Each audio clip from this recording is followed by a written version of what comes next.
لیکن یہ لوگ بھی نہ مانے، انہوں نے بھی جھٹلایا، کیونکہ جنہوں نے پہلی بار جھٹلایا اب ایک دفعہ کا انکار ہمیشہ کا انکار بن جاتا ہے. یہ بات ہمیشہ یاد رکھیے گا. ایک دفعہ کا انکار، میں نہیں پڑھی نماز، ایک دفعہ کا انکار میں نہیں کری پڑھتا، ایک دفعہ کا انکار میں نہیں جاؤں گی پڑھنے، وہ نسلوں تک جاتا ہے وہ انکار. اس لیے نیکی کے لیے کبھی بھی انکار نہیں کیجیے گا، کیونکہ اس سے نسلیں تباہ ہو جاتی ہیں. تو ان لوگوں نے، ان کے بڑوں نے جھٹلایا تو پھر کیا ہوا، نسلوں نے بھی جھٹلایا. اور دوسرا مطلب پہلوں نے بھی جھٹلایا، ان لوگوں نے بھی جھٹلایا. یہ امت رسولوں کی دعوت پر ایمان نہیں لائیں، محض اس لیے کہ جب اول یہ رسول ان کے پاس آئے تو فوراً بغیر غور و فکر کے انہوں نے کیا کیا، انکار کر دیا. یعنی سوچا نہیں کہ یہ جو پیغام ہمیں دے رہے ہیں، یہ جو باتیں ہمیں بتا رہے ہیں، سوچی تو صحیح، کیا معلوم ہے صحیح ہو. نہ سوچا، نہ سمجھا، نہ غور و فکر کیا، فوراً انکار کر دیا. ایسی ہوتی ہے نا چیزیں کہ اکثر ہم کسی کو ہم بات بتاتے ہیں تو ایک دم اگنور کر دیتے ہیں، یہ بھی نہیں سوچتے کہ وہ بات اللہ کی بات ہے، کتنے بڑے رب کی بات ہے. تو امام شافعی کا کیا قول ہے کہ کبھی بھی یہ نہ سوچو کہ میں کتنی چھوٹی نافرمانی کر رہا ہوں، بلکہ یہ سوچو کہ میں کتنے بڑے کی نافرمانی کر رہا ہوں. یہ بات بہت بڑی بات ہے. تو یہ پہلی مرتبہ کا انکار ایک دن مستقبل کی تباہی کا باعث بنا اور ہدایت کے لیے حجاب بن گیا، یعنی ہدایت چھپ گئی ان سے. نتیجتاً کیا ہوا، وہ ایمان سے محروم کر دیے گئے. مقتدین کا جو لفظ ہے وہ کیا ہے، یہ لوگ اپنی خواہش نفس کی تکمیل کا علم رکھتے ہیں. یعنی یہ کیا چاہتے ہیں کہ بس جو میری خواہشات ہے نا بس وہ پوری ہو جائے، انہیں کسی اور چیز کی پرواہ نہیں ہوتی، باقی ان سے انہیں کوئی مطلب نہیں ہوتا. یہ نفس کے پجاری ہیں، اللہ کے پجاری نہیں ہیں. اور اس وجہ سے اللہ نے ان کے دلوں پر مہر لگا دی. اللہ تعالیٰ کہتا ہے کہ جاؤ جو دل چاہے وہ کرو، اب تم نیکی کی طرف آ ہی نہیں سکتے. یعنی کہ جو نفس کا پجاری ہوتا ہے نا، جو اپنی منمانیاں کرنے والا ہوتا ہے، میرا دل نہیں چاہ رہا، مجھے نیند آ رہی، میری نماز پڑھ رہی ہے نا، میرا دل نہیں چاہ رہا، میں نہیں جا رہی، مجھے نہیں پڑھنا. تو پھر کیا ہوتا ہے، جو نفس کا پجاری ہوتا ہے نا، اللہ تعالیٰ ان پر مہر لگا دیتا ہے. ایسی مہر لگتی ہے کہ پھر وہ آنا بھی چاہے نا تو نہیں آ سکتا. جس طرح گزشتہ قوموں پر ان کے کفر و تکذیب کی وجہ سے مہریں لگتی رہیں، اسی طرح آئندہ بھی جو قوم رسولوں کو جھٹلائے گی، اللہ کی آیتوں کو انکار کرے گی، اپنی منمانیاں کریں گی، اللہ ایسے ہی دلوں پر مہر لگاتا رہے گا اور وہ ہدایت سے محروم ہوتے رہیں گے، جس طرح کی دوسری قومیں ہدایت سے محروم رہ گئی. تو رسولوں کو جھٹلانا، ان کے طریقوں کو نہ اپنانا کیا ہے، ان کو جھٹلانا ہے. یعنی کہ ہم اگر کسی سنت کو فالو نہیں کرتے، اس پر عمل نہیں کرتے، تو گویا ہم نے اس رسول کو جھٹلا دیا، جس کی بات ہمیں پسند ہی نہیں آئی. تو اللہ تعالیٰ آپ کی بات پر منظرین، اللہ بتا رہا ہے ان کے انجام. تو پتہ کیا چل رہا ہے کہ حق قبول کرنے میں ہی کامیابی ہے، ورنہ انجام کیا ہوگا، اللہ نے ان کا انجام بھی بتا دیا. تو حق کا نام ہی بلند ہوتا ہے. وقتی طور پر باطل آگے بڑھتا ہوا نظر تو آتا ہے، لیکن باطل کو اللہ ایک دم اچانک نیست و نابود کر دیتا ہے. تو ہم نے کیا سیکھا، نفس و غلامی دلوں پر مہر لگ جانے کا باعث ہے، برائی کا خاتمہ ہو کر رہتا ہے، حق ہی کامیاب ہوتا ہے. آیت نمبر 75. ثم پھر بعثنا بھیجا ہم نے، بعثا مبعوث کیا، من بعدہم بعد کے موسیٰ و ہارون اور ہارون کو، الی فرعون فرعون کی طرف، و ملائہ اور اس کے سرداروں کی طرف. میم لام حمزہ، ملء، ڈیفینیشن دیکھیں اس کی، ملء کسی چیز کی وہ مقدار جس سے برتن بھر جائے.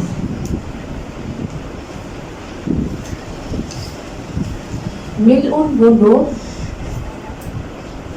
یا لوگوں کی وہ جماعت جس کا روب لوگوں پر طاری ہو.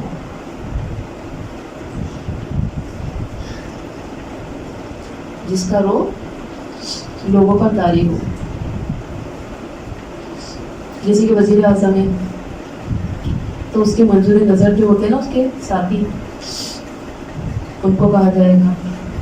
اب یہاں پہ کون ہے؟ فرعون اور اس کے ساتھی. یہ لوگ جو تھے اللہ رب العالمین ان کو بھی شان و شوکت دی تھی. نہ صرف یہ کہ دولت کے بہت زیادہ دولت مند تھے, بلکہ بہت زیادہ طاقتور, لہیب شہید جسمانی طور پر بھی. آیاتنا, ساتھ اپنی آیات کے. آیات میں لکھیں 9 آیات کی طرف اشارہ ہے, وہ بھی محمد سے میرے بات ہیں. بس تکبرو, تو انہوں نے تکبر کیا, کبر سے کاوبارہ. وکانو, اور تھے وہ قوم مجرمین, لوگ مجرم. جیم را میر. ٹاپک قوم موسیٰ کا تکبر. حضرت موسیٰ علیہ السلام کو فرعون اور اس کے سرداروں کی طرف بھیجا گیا. قوم کی طرف نہیں بھیجا, سرداروں کی طرف بھی بھیجا. اور برس ہوتے ہو تو اپنے بڑوں کے, جو بڑے کہیں گے وہ وہی سنیں گے, اس لیے بڑوں کی طرف بھیجا. اصل میں عوام اپنے بڑوں کی تابع ہوتی ہے, اطاعت گزار ہوتی ہے.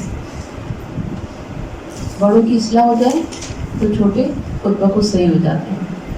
تو اماؤں جی آپ صحیح ہو جائیں, بچے خود بخود صحیح ہو جائیں گے. ہماری غلطیاں جو ہمارے بچے ہمیں پریشان کر رہے ہیں, ہماری کوتاہی ہے. اس لیے پیغمبر کا پیغام ان بڑے لیڈر کی طرف براہ راست.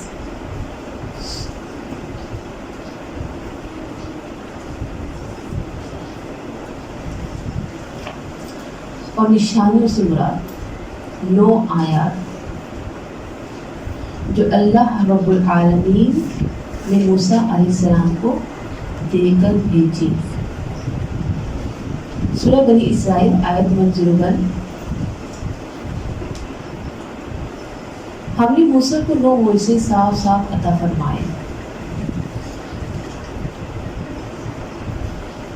تو خود ہی بنی اسرائیل سے پوچھ لے کہ جب وہ ان کے پاس پہنچے تو فرعون نے کہا, اے موسیٰ, میرے خیال میں تجھ پر جادو کر دیا گیا ہے. یعنی جب یہ معجزات آئے تو فرعون نے کیا کہا, یہ تو جادو ہے. تو 9 کیا نشانیاں تھیں؟ لکھیں. نمبر 1 بیزا, نمبر 2 لاٹھی, ید اور عصا. نمبر 2 عصا یعنی لاٹھی. نمبر 3 اب عذابات آتے رہے اور بار بار ان کو ہلاتے رہے. وہ کیا تھے؟ قحط سالی آئی, دوڑے آئے.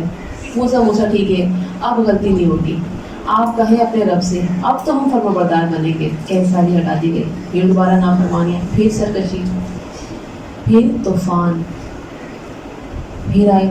اچھا ٹھیک ہے, اب باز آ جائیں گے. پھر دوبارہ سرکشی, پھر آیا مینڈک, یعنی کہ اتنے مینڈک کہ ہر چیز میں مینڈک. پھر دوبارہ اب دعا کریں, لیکن ہر بار یہی کرتے ہیں. تو نمبر 6 کیا ہے؟ ٹڈی. یعنی نمبر 1 میں نے آپ کو بتایا ید, اور پھر نمبر 2 عصا, پھر نمبر 3 قحط سالی, نمبر 4 طوفان, نمبر 5 مینڈک, نمبر 6 ٹڈی, نمبر 7 کھٹمل جوئیں. استغفر اللہ, کتنی گناتی چیزیں ہیں نا. نمبر 8 خون. یہ ساری آپ کو پتہ نہیں, پورا واقعہ میں آپ کو پہلے بتا چکی ہوں کہ کیا سچویشن تھی. ہر چیز میں جوئیں آ رہی ہیں, ہر چیز میں جو ہے کھٹمل. اور پھر خون آیا تو ہر چیز میں خون, ان کے دریا بھی خون کے ہو گئے کہ پینے کو کوئی پانی ہی نہیں. اس طرح کے عذابات ان پر آئے. اور پھر نمبر 9 کیا ہے؟ سمندر سے راستہ, یعنی سب کے سامنے لاٹھی کو سمندر میں مارا اور راستہ بن گیا. یہ بہت بڑے معجزات تھے. اور آپ جانتی ہیں کہ اس کے بعد بھی بے شمار ہیں, لیکن ابھی بات ہو رہی ہے فرعون کے سامنے, تو اس لیے یہ 9 بتائے گئے. بے شمار میں کون سے ذہن میں آ رہے ہیں؟ اور منو سلوا ہے، ابر کا سایہ ہے نا، ابھی تو ہاں 12 چشمے جو پھوٹے وہ ہیں. لیکن یہاں پہ جو یہ 9 آپ کو بتائیں وہ فرعون کے سامنے کی بات ہے نا، جو فرعون نے دیکھے.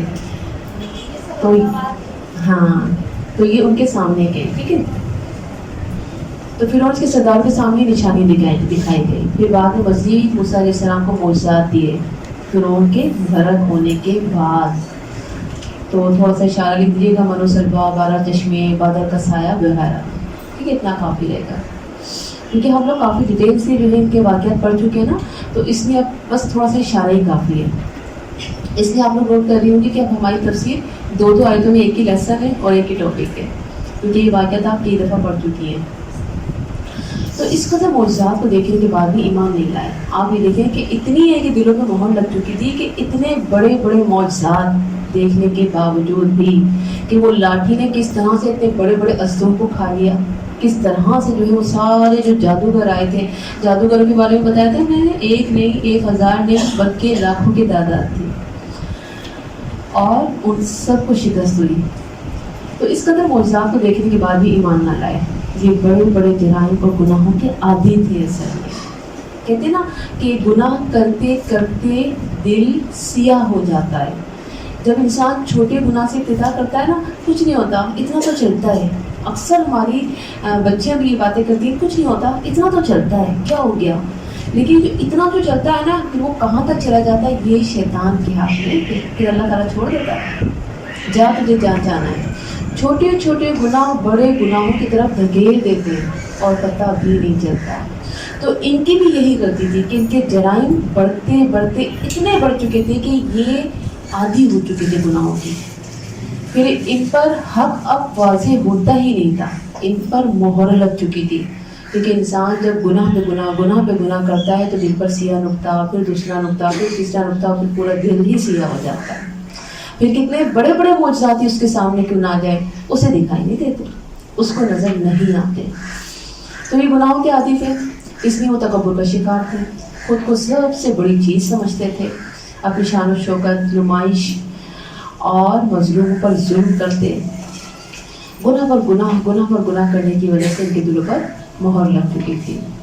تو ہم نے کیا سیکھا؟ حق کو قبول نہ کرنا تکبر ہے. تکبر نیکی کے راستے سے روک دیتا ہے.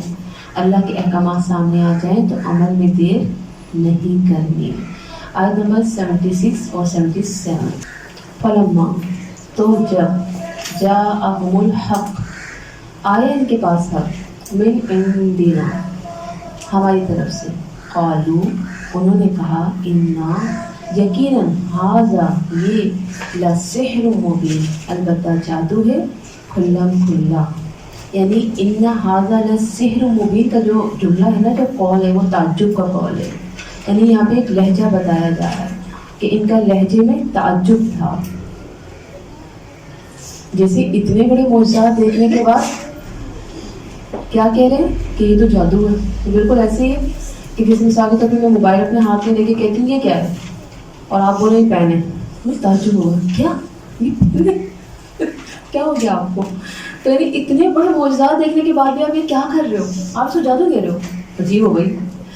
قالا، کہا موسیٰ نے، اتقولون، کیا تم کہتے ہو، للحق کی حق کو، لما، جب، جاءکم، وہ آ گیا تمہارے پاس، اسیر ھذا، کیا جادو ہے یہ، ولا، حالانکہ نہیں، یفلح، فلاح پاتے، ساحرون، جادوگر.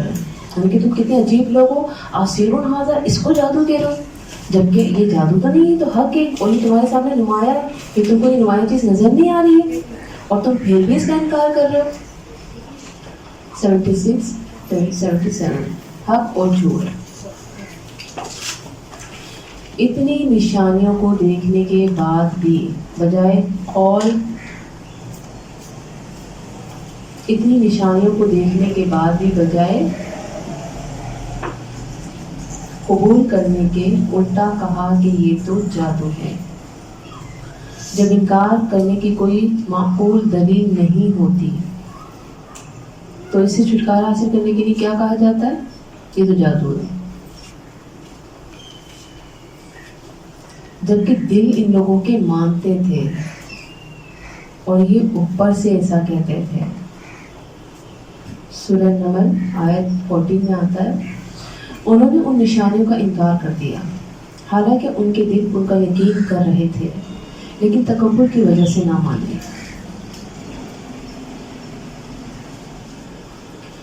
یعنی تکبر کی وجہ سے نہ مانے، اور ابھی کچھ لوگوں کی بات آئے گی کہ خوف کی وجہ سے نہیں مانے، دل مان رہے تھے ان کے۔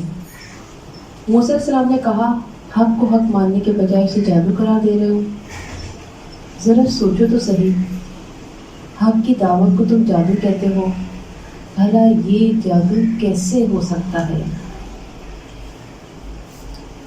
اس نے تو سارے جادوگروں کے جادو کو ختم کر دیا۔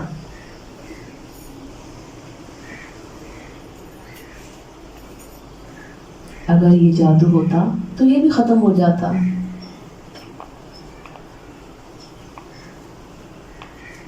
مگر اس حق نے باطل کا خاتمہ کر دیا۔ اور یہ بھی ہم جانتے ہیں، ہم نے اس کے بارے میں پڑھا تھا پیچھے کہ جتنے بھی جادوگر تھے ان سب نے کیا کیا تھا؟ سجدہ کر لیا تھا اور کہا تھا کہ ہم ایمان لے آئے موسیٰ کے پروردگار کی طرف۔ ہم نے ان پر ایمان اپنا مضبوط کر دیا، کیونکہ جادوگر جانتے تھے کہ جو موسیٰ دکھا رہے ہیں یہ جادو نہیں ہے، یہ حقیقت ہے، یہ معجزہ ہے، اور یہ معجزہ اللہ ہی کی طرف سے آ سکتا ہے۔